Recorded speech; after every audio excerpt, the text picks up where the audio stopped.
ഇപ്പോൾ വളരെ പ്രധാനപ്പെട്ട മറ്റൊരു വിഷയത്തിലേക്ക് കടക്കുന്നു. കലാരാജു ഓൾറെഡി സെറ്റിൽ ചെയ്തിട്ടുണ്ട്.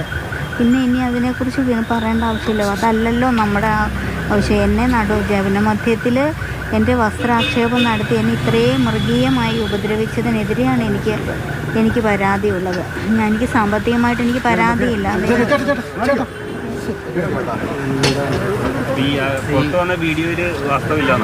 ഇല്ല, അത് വാസ്തവല്ല. അവരെന്നെ കത്തി കാണിച്ച് ഭീഷണിപ്പെടുത്തി തന്നെ എടുത്ത വീഡിയോയാണത്.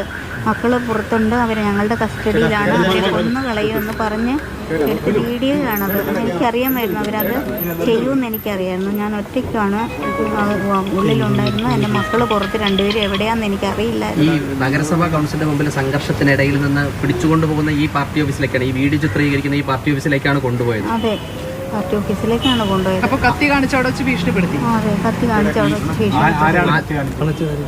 ഏരിയ സെക്രട്ടറിയോടൊപ്പം അരുണശോകൻ ഉണ്ടായിരുന്നു.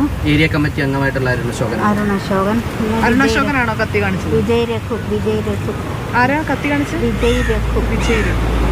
കത്തി കാണിച്ചത്. പാർട്ടി ചുമതലയുള്ള ആളാണ്. അതെ, SFIയുടെ ചുമതലയുള്ള SFIയുടെ ഏരിയ പ്രസിഡന്റാണ്. പറഞ്ഞിട്ടുണ്ട്, എല്ലാ കാര്യങ്ങളും പറഞ്ഞിട്ടുണ്ട്.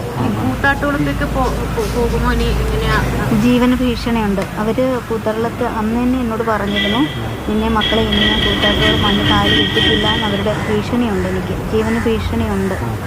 അതുപോലെ ഒരു കാര്യം കൂടി, CPMന്റെ ജില്ലാ സെക്രട്ടറി എന്ന് പറഞ്ഞത് പാർട്ടിക്ക് ഏതെങ്കിലും പരാതി നൽകിയാൽ അന്വേഷിക്കാൻ പാർട്ടി തയ്യാറായിരുന്നു. പക്ഷേ പാർട്ടി വിപ്പ് ലംഘിക്കുകയും കോൺഗ്രസിന്റെ തടങ്കലിൽ നിന്നൊരു കോൺഗ്രസിന്റെ തിരക്കഥയ്ക്കനുസരിച്ചിട്ടാണ് ഇത്തരത്തിൽ കൗൺസിലർ പറയുന്നതെന്നൊരു ആരോപണം കൂടി ജില്ലാ സെക്രട്ടറി ഉന്നയിച്ചിട്ടുണ്ടായിരുന്നു. ശ്രദ്ധയിൽപ്പെട്ടായിരുന്നു.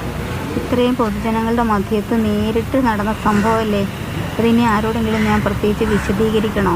ഒരിക്കലും UDFന്റെ തടങ്കലിലായിരുന്നില്ല ഞാൻ എറണാകുളത്ത് തന്നെ ഉണ്ടായിരുന്നു. ഒരു കാര്യം കൂടി കൗൺസിലർ, ഇപ്പോൾ ആ ഏരിയ കമ്മിറ്റി ഓഫീസിൽ കൊണ്ടുപോയതിനു ശേഷം ആദ്യം കൊണ്ടുപോകുന്നത് കൂത്താട്ടുകുളത്തെ ആശുപത്രിയിലേക്കാണ് കൊണ്ടുപോകുന്നത്. അല്ല, കൂത്താട്ടുകുളത്തെ ആശുപത്രിയിലല്ല കൊണ്ടുപോകുന്നത്. അവരെന്നെ വീടിൻ്റെ തെണ്ണയിൽ ഉപേക്ഷിച്ചിട്ട് പോവുകയാണ് ചെയ്തത്. കൗൺസിലർ തന്നെയാണോ നേരിട്ടാണ് ആശുപത്രിയിലേക്ക് പോകുന്നത്? അല്ല, അവർ പോലീസുകാരാണ് അന്ന് എന്നെ ആശുപത്രിയിലേക്ക് കൊണ്ടുപോകുന്നത്. ഇതിനിടയിൽ കുറച്ച് സമയം കൗൺസിലർ എവിടെയായിരുന്നു എന്നൊരു ചോദ്യം കൂടി ജില്ലാ സെക്രട്ടറി ചോദിക്കുന്നുണ്ട്. ഏത് ദിവസമാണ്? അതിന്റെ കൃത്യമായ ഞാനത് അറിയിച്ചിട്ടുണ്ട്. കൃത്യമായ ഡേറ്റും സമയവും വെച്ച് ഞാൻ അറിയിച്ചിട്ടുണ്ട്. അതിന്റെ തെളിവുകളും എൻ്റെ കയ്യിലുണ്ട്. എന്തായാലും നിയമ നടപടിയുമായി മുന്നോട്ട് പോകാൻ തന്നെയാണ് തീരുമാനം. CPM ജില്ലാ സെക്രട്ടറി പറയുന്നത് താങ്കൾ ഇപ്പോഴും പാർട്ടി അംഗമാണ്, താങ്കളെ പാർട്ടി വിശ്വസിക്കുന്നു, താങ്കൾ ഇനി ഇപ്പോഴത്തെ നിലപാട് മാറ്റാൻ സാധ്യതയുണ്ട് എന്നാണ് അദ്ദേഹം പറയുന്നത്. പാർട്ടി അംഗം ഒരു വനിതയും ഒരു വിധവയായി എന്നെ, ഈ 56 വയസ്സുള്ള എന്നെ, ഒരു 1500ഓളം വരുന്ന സ്ത്രീയും പുരുഷന്മാരും ഒന്നിച്ച് ആക്രമിച്ചപ്പോൾ ഈ പാർട്ടി എവിടെയായിരുന്നു? എനിക്കവർ സംരക്ഷണം തന്നില്ലല്ലോ. അതിനുശേഷം ഇതുവരെ അവരെനിക്ക് സംരക്ഷണം തന്നില്ലല്ലോ. പിന്നെ അവർക്കത് പറയാൻ എന്താ യോഗ്യത? പാർട്ടി ഇത്രയും 25 വർഷം ഞാൻ കൂടെ നടന്ന പാർട്ടി എന്നെ ഒരു 2 ദിവസം എന്നെ കണ്ടില്ല എന്നുള്ള പേരിൽ ഇത്രയും അക്രമം അഴിച്ചു വിട്ടപ്പോൾ ഇനി എനിക്ക് പാർട്ടിയെ വിശ്വസിച്ച് മുന്നോട്ട് പോകാൻ പ്രയാസമാണ്. ഇല്ല, പാർട്ടിയെ ഒരിക്കലും ഇനി വിശ്വസിക്കാൻ പറ്റില്ല. ഒരു സ്ത്രീയോട് ഇത്രയും അതിക്രൂരമായിട്ട് പൊതുസഭയിൽ പെരുമാറിയപ്പോൾ ഒരിക്കലും ഞാനത് തുടരാൻ എനിക്ക് ആഗ്രഹമില്ല.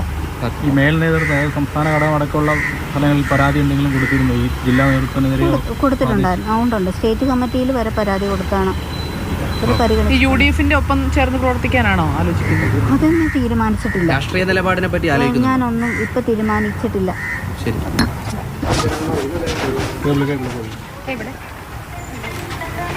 കലാരാജുവിന്റെ പ്രതികരണമാണ് കേട്ടത്. പാർട്ടിയിൽ തുടരാൻ താല്പര്യമില്ല, പാർട്ടിയെ വിശ്വാസത്തിലെടുക്കുന്നില്ല. 10,500ഓളം പേർ തന്നെ ആക്രമിച്ചപ്പോൾ ഒരു സംരക്ഷണവും നൽകാൻ തയ്യാറാകാത്ത പാർട്ടിയിൽ ഇനി താൻ എന്തിനു നിൽക്കണം എന്നാണ് ചോദ്യം. കോലഞ്ചേരി മജിസ്ട്രേറ്റ് കോടതിയിലെത്തി മൊഴി നൽകിയ ശേഷമുള്ള ഒരു പ്രതികരണമാണ് കണ്ടത്. ഇനി പാർട്ടിക്കൊപ്പം ഇല്ല, ഒരു സ്ത്രീ എന്ന രീതിയിൽ യാതൊരു പരിരക്ഷയും തനിക്ക് പാർട്ടി നൽകിയിട്ടില്ല എന്നാണ് അവർ പറയുന്നത്.